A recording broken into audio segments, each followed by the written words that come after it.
The liberation of leaving academia versus the illusion of freedom. I'm reflecting in this video on the true liberation that I have felt since leaving academia, in contrast with the illusion of freedom that we have as an academic. So, I'm Dr. Catherine Sophia Belle, and I did all the things that Black women are told we are supposed to do. I got all the degrees, all the certifications, had the successful career, the marriage, children. I did it all, I had it all, and I felt trapped by all of it. So, I liberated myself and I started living life on my own terms, focusing on the things that I really love and enjoy, like reading, writing, research, coaching, as well as embracing my sensuality and sexuality with lovers and in Black kink spaces. So on this channel, I'm focusing on my core pillars of transformation in an effort to encourage and affirm and inspire you on your own liberation journey while building beloved community along the way. So let's get into this discussion of the illusion of freedom as an academic versus the liberation of leaving academia that I've experienced since I quit. So, some context. After 20 years, I quit my tenured associate professor position at a Research One institution. So, I earned my PhD, master's and PhD in philosophy. I majored in philosophy as an undergraduate. And I went on into the academy. I taught at I had a couple of postdoctoral fellowships. My first tenure track position was at Vanderbilt University in Nashville, Tennessee. And then I went from there to Penn State University in central Pennsylvania, where I worked for about 15 years. And then last year, June 30th, 2023, I liberated myself from the institutional bondage that is the academy, and I quit my tenured associate professor position, right? And so it's been about a year now. I have zero regrets about that decision, but I'm sharing just what the liberation of leaving looks like or has looked like for me versus the illusion of freedom that we have as academics. So I want to get into, again, that illusion of freedom that we have being a professor versus like the lived experience of being a professor, right? So the illusion of freedom, or like what conventional wisdom tells us about being a professor, is that we have more time, right? And that's actually one of the things that attracted me to being a professor was the travel was part of it, right? Like being able to go to international conferences. I did plenty of international conferences and international research travel as a professor. The idea that I could create my own schedule, right? Whether I wanted a Tuesday, Thursday schedule or a Monday, Wednesday, Friday schedule or a one day a week schedule. I had this illusion of freedom in terms of just having all of this time in the world to be able to read and write and research and do all of the things that I wanted to do. And then there's also this conventional wisdom around and this perception that I had of so much downtime, right? Like we have the summers off, you have a lot of breaks, whether it's fall break, winter break, spring break, and again, summer break, right? So there's this illusion of all of this freedom that you have and that you enjoy as an academic. But the reality is that a lot of us don't actually experience that illusion of freedom, right? And so the reality of being a professor is oftentimes we are negotiating and juggling the demands of research and teaching and service, as well as applying for fellowships and grants and things like that. Again, although it's assumed that there's a lot of downtime, a lot of professors are often working in the evenings, working on the weekends, working through their breaks, right? So a lot of times what happens is we'll say, well, we're doing their work for the institution in terms of the teaching, in terms of the grading, in terms of the committee work, in terms of the department meetings.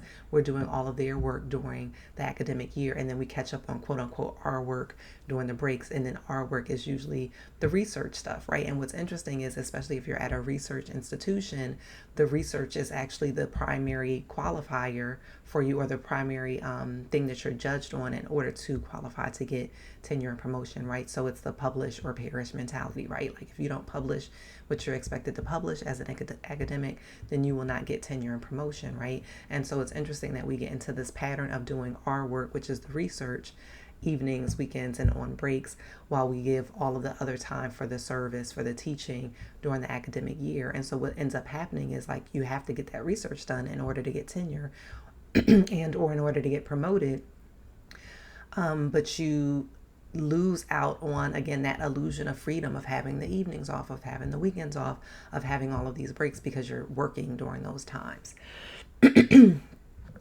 So, also, I tend to point out that if you're on a 9 month contract, even if your check is spread out over twelve months, so a lot of times professors are on a 9 month contract, so they're expected to work for 9 months out of the year, even if their check gets spread out over 12 months. But if as a professor you are still working again through your breaks and through the summer, basically you're working for free for the institution because you're getting your paycheck, but the paycheck is from a 9 month contract, not a 12 month contract, right? Now, this is not the case if you get summer salary or supplemental salary. So, for example, many of the years that I was academic, I also got summer salary and supplemental salary. So work that I did in the summer, I was still being compensated for. But I know a lot of people who are not getting any kind of summer salary or supplemental salary compensation, but are still working overtime in the summers again to catch up on their research that they could not get to during the school year because of the demands of the teaching of not the research, but of the teaching, of the service, of the fellowship applications, of the grading, of the committee meetings, and all of those kinds of things, right? And then I want to add here, I think it's for professors in general that the demands of research, teaching, and service are there. But then there are some very specific demands on Black women, women of color in the academy where we tend to be expected to do more service, more institution building, serve on more committees, mentor and sponsor more students and things like that. So oftentimes when I'm coaching people, especially again Black women, women of color, I often remind them that they're going to have to say no more frequently because they're being asked to do more things, right? And so you might get asked to do 10 things for every one or two things that your white male colleague may be asked to do, right? So you're being asked to do more, you tend to do more, and you have to say no more because you're being asked to do proportionally a lot more than your colleagues are being asked to do, right? And then I also add that the academy is just often an exploitative space of institutional bondage for most Black women and women of color, right? And so managing the institutional bondage and the exploitation that often occurs in that space. And again, this can show up in many different ways, but part of it is the example I just gave of just being asked to do more and expected to do more and not really feeling like you have the grace or the wiggle room to say no to things, right? Being expected to show more quote unquote face time, being expected to defer to colleagues in meetings and things like that, right? Like there are all of these additional demands and expectations of Black women and women of color. And part of the result of those additional demands include feelings of exhaustion, feelings of resentment, a lot of stress, feeling overwhelmed, a lot of burnout, again, exploitation, as well as anger and resentment, right? And so holler at me in the comments if you have had feelings of exhaustion, feelings of burnout, feeling like you're being exploited, feelings of anger, feelings of resentment, right? And also shout out in the comments if you are feeling the added demands of being asked to do more because you are underrepresented in some way at your institution, in your college, in your department, in your profession, in your discipline, whatever the case may be, right? And so some of the consequences of managing, again, this disconnect between the illusion of freedom and what the actual lived experience is that oftentimes we're dealing with mental and physical health issues, right? A lot of times resulting from those feelings of, again, exhaustion, overwhelm, burnout, resentment, and all of those kinds of things. A lot of times you feel like you're losing time, right? So if you follow me on social media, I often post on Mondays, you don't hate Monday, you just hate your job, right? And so part of what I'm pointing out there is that, one of the things that I think about when I post that is when I was still a professor, every Monday I would be like, oh my goodness, it's Monday again, right? Like we have to start this whole week again. And I would want to fast forward to the weekend or fast forward to the next break because it was just like, okay, I'm just looking for the downtime or some time to get a little bit of rest from all of these demands of the day to day, right? And so there was a real sense in which I felt like I was losing time when I was still a professor because of all of the demands on my time during the work week. And I was really intentional about protecting my evenings and my weekends and my breaks as much as possible. But I definitely remember pre-tenure spending a lot of my weekends and a lot of my evenings and a lot of my breaks working on publications, getting my books finished, getting my articles finished, doing revisions and revise and resubmit and things like that. So I remember those times, especially pre-tenure, when I lost a lot of time and I resented that time that was lost. Some of the consequences of staying in all of this or in this illusion, locked in this illusion of freedom has to do with just kind of being stuck in this matrix of resentment where you like, it's like you see something's going on, but you're not quite sure how to get out of it, but you resent that you're still in it, but you don't know what your next steps might be, right? And then part of the consequences also include just regretting not living the life that you really want to live, right? Like I think a lot of times people who become professors go into the academy with one set of expectations, and then they get in there, and the reality of it is just very different, right? And so I'm somebody who I really love the reading and the research and the writing aspect of it. And so, as I was assessing like what I really loved and enjoyed about being a professor and what I disliked and ultimately came to despise about being a professor, the things that I really enjoyed included the research and the writing, right? Those are the things that I enjoyed best. I enjoyed working with graduate students, especially in a kind of mentoring and coaching capacity. And so I realized like I can actually do that outside of academia. I don't have to be a professor in order to be able to do those things. So like that was something that I had to assess for myself. Like, what is it that I really like about this? Why did I get into this? And in what ways are I often described it as my job getting in the way of my work, right? The work that I wanted to do was around the research, the writing, the coaching, and things like that. And the day to day demands of my job ultimately were disrupting my flow with the work that I actually wanted to do, right? So I want to encourage you to think about like, why did you become why did you become a professor? Why did you go into it? And in what ways are you now being distracted from or pulled away from the very, very reasons that you got into it? Like one of the things I've talked about recently with some people in La Belle writers, there are people who are like, okay, I really wanted to be a writer and I didn't think that I could make money or sustain myself being a writer. So being a professor seemed like the most kind of writer adjacent profession that I could go into where I could still get paid and have a steady paycheck while also being a writer, right? But then you get into it and it's just like, oh, all of the other demands oftentimes will distract you from or take you away from the writing that you actually want to do, just as one example. Okay, so now I want to shift gears from like again these illusions of freedom in the academy, and I'm not even getting into again academic freedom, which is a whole different discussion, but the perception of what the freedom of being a professor is versus the reality of like the demands. And even if you're like, okay, I'm not giving into those demands, I found that it was a lot of energy for me to maintain the boundaries that I needed to maintain in order to protect myself as much as possible from those demands. And it's just a lot of energy, right? The maintaining of the boundaries is a lot of energy because there are a lot of boundary violators out there, right? So the more boundaries I specified and articulated, the more pushback and resistance there was to me maintaining those boundaries. And I maintained them as much as I could. But again, at a certain point, it's exhausting to kind of have to constantly uphold boundaries against boundary violators, right? So that's something else to think about as you're thinking about, how you're managing staying, as well as considering what your exit strategy is, right? And again, I have a whole course suite and do coaching around exit strategies from the standpoint of pragmatic planning for your exit strategy, as well as just that proverbial permission slip to leave, because a lot of times it's like, well, I work so hard to get this, or there's also this kind of scarcity mentality of there are only so many tenure track professor positions. There are also only so many tenured professors, especially Black women and women of color. There are only so many full professors, especially Black women and women of color.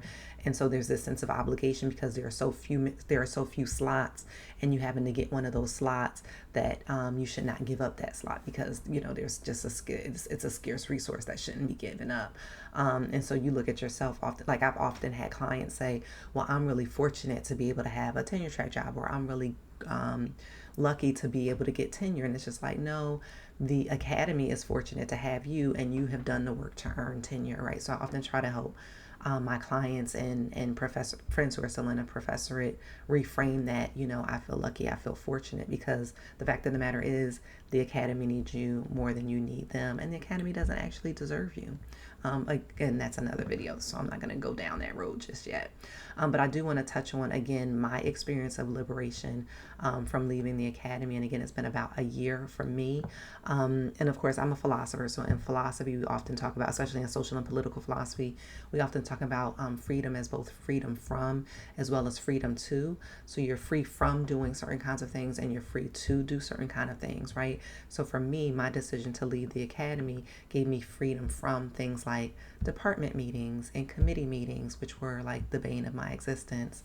It gave me freedom from incessant emails from every which way, whether it was me and my role as a professor or me and my role as the director of a research center or me in many of my other roles as an academic, right? So the emails on top of emails on top of emails was just something that became, it was just like a thorn in my side because it was just like they were never ending. And a lot of them were like redundant and just, it's a time suck, a waste of time, it's a waste of energy. Grading was also something that was a thorn in my side. And so even though I often really shifted my syllabi and the types of assignments that I gave to account for how much time I would have to put into grading, grading was something that I often dreaded. Teaching and grading were things that I often dreaded. I was actually a very competent and good teacher, so it wasn't a lack of teaching skills or anything like that. It was just something that I actually realized recently, I've known this for a long time, but it's been re-articulated for me recently. It's not that I don't like teaching. I don't like teaching in a particular kind of confined academic classroom structure, right? And so the coaching work that I do is a form of teaching. The public speaking that I do is a form of teaching. La Belle Academy and my course suites are a form of teaching. I have someone who's a member of La Belle Writers now who describes it as going to class, right? And so she's like, I'm really intentional in using that language because she said every time I'm in this space, I learn something, right? And so it's a classroom environment, not in the rigid, strict kind of K through 12 education or even higher education sense of it, but she described it as class in the sense that she's learning something. And she was like, I don't use that language lightly because my parents were both educators, right? And so that's something that I'm very proud of. Like I'm able to connect to my competence and confidence as a teacher in a very different environment through La Belle Academy versus through what I call like their academy or the traditional kind of academic setting. Okay, so freedom from the department meetings and committee meetings, from the incessant emails, from grading, freedom from feeling like my life and energy are being sucked out of me. Like, for me, once I decided to leave, it felt so misaligned. I knew that I had to go. I often say my ancestors said, not only get out, but get out now. And so I know how to trust my intuition. I know how to trust the ancestors. And so I got out when I knew it was time for me to get out. And it also gave me freedom from building up someone else's institution. So I'm someone who's engaged in institution building since I was a graduate student. I've always been very intentional and active in creating initiatives for different institutions. So from the time I was a graduate student, like I created the Ida B. Wells Philosophical Forum when I was still a graduate student. I created the Collegium of Black Women Philosophers when I was still a junior faculty member. I directed a program called Cultivating Underrepresented Students of Philosophy when I was still a junior faculty member. I co-founded and co-edited a new journal called Critical Philosophy of Race when I was still a junior faculty member, right? Again, I directed a research institute. I did other administrative things like peer mentoring, associate professors who wanted to go up for promotion to full professor. And I also did interim head of a department on 2 different occasions, right? So I was constantly involved in a lot of institution building, and I realized that I was no longer wanting to give so much time and energy and effort over to building someone else's institution. It was time for me to put that energy and effort into building up my own La Belle Academy, right? So those are the things that I got freedom from through the liberation of leaving academia. The things I got freedom to do in leaving academia is that now I can still participate in the academy, but on my own terms, right? So I'm someone who still does public speaking. I still do talks. I still give lectures. So I still go to colleges and universities, but I'm able to do it on my own terms. I'm not obligated to be there. I can just do it on my own terms. So I have freedom to engage with the academy on my own terms, when and how I want to do it. I have freedom to read and write without distractions and interruptions of, again, the department meetings, the committee meetings, and all of those other things that I described before. I have the freedom to live where I want to live. And so I love where I live right now. It's a space that's good to me and a space that is good for me. I love the climate where I live. I love the architecture. I love the majestic trees. I love the food. I love the people. And so I love just the freedom of living where I want to live and to be able to kind of have mobility and move when I want to move, again, on my own terms. I have freedom to be a lady of leisure. So I often say, I resigned/retired June 30th, 2023. I was able to be a lady of leisure for about 6 months before going on fellowship in Germany. I recently posted my activities from 2023 to 2024, and I have some thoughts and feelings about that. So my next video, I'm going to get into, like I quit now, what my activities from 2023 to 2024, and some of the feelings that came up around that, including the Lady of Leisure label. So I'm going to put a pin in that and know that I'm going to get into that more in my next video. But I was able to spend time going to my favorite lounges, listening to live music, going to concerts, and doing a lot of fun things. And I've also been able to have freedom to, again, build my own La Belle Academy, do the coaching that I want to do through La Belle Academy, offer the course suites that I want to offer. And what I'm most excited about with La Belle Academy is also the community, the membership community that I'm building. So people have access to me through coaching, through the membership community, through the course suites. And so that's been really exciting for me to build up. So basically, I often describe it as, I do what I want to do, when and with whom I want to do it. And I don't do things I don't want to do around people that I don't want to be around, right? So I now am in a space where I can decline being around folks that I don't want to be around, or doing things that I don't really want to do, right? So those are just some of my reflections, again, on the juxtaposition of the illusion of freedom as a professor, and the actual realities of being a professor that don't necessarily align with that illusion of freedom, and then the reality of the liberation of leaving academia that I've experienced, and what that's given me freedom from doing, as well as what it's given me freedom to do, right? So I would like to hear from you, just thinking about your own experience as an academic. Do the demands on your time and energy in the academy align with or conflict with your actual values and desires, right? And so when you think about how you actually spend your time and how you would actually want to spend your time, do you find that the demands on your time and your energy in the academy, do they align with your values and what you really want to do, your desires, or do they conflict with your values and your desires, right? So again, for me, I found that the demands of my job got in the way of my work. The demands of my job as a professor became misaligned with my values and my desires in terms of how I wanted to spend my time, who I wanted to spend my time with, and how I wanted to, utilize my energy or expend my energy. So I want to invite you to think about whether or not you're able to spend the amount of time that you want to spend on whatever you want to do, on whatever you want to be doing, on being in blissful solitude. Like I appreciate my solitude. I love that.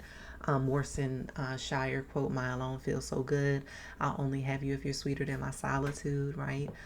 So are you able to spend the time you want to spend doing what you want to do in blissful solitude, if you enjoy solitude like me, with friends and family, or just however you're wanting to spend your time? Like, do you find that your being an academic aligns with that, or is it misaligned with that? So thanks for joining this discussion. So at this point, many of you already know, or at least suspect, probably, like if you're watching videos about leaving academia or I quit academia, then you probably already know, or you at least suspect, that you are contemplating leaving at the academia. You're thinking about your own exit strategy, right? Like or you suspect that academia is no longer aligned for you at this stage in your life, or the future version of your self that you're imagining.